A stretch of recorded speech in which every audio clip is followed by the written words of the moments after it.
Once a hungry fox went about in search of food and reached a vineyard.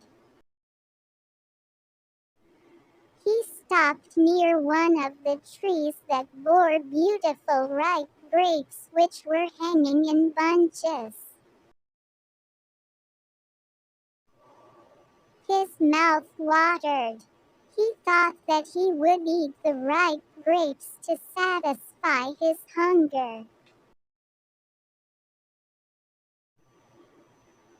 So he tried to catch hold of the grapes.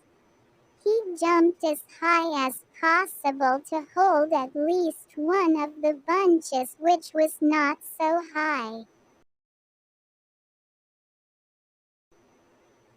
But still it was beyond his reach. When his repeated efforts failed to get even a single grape,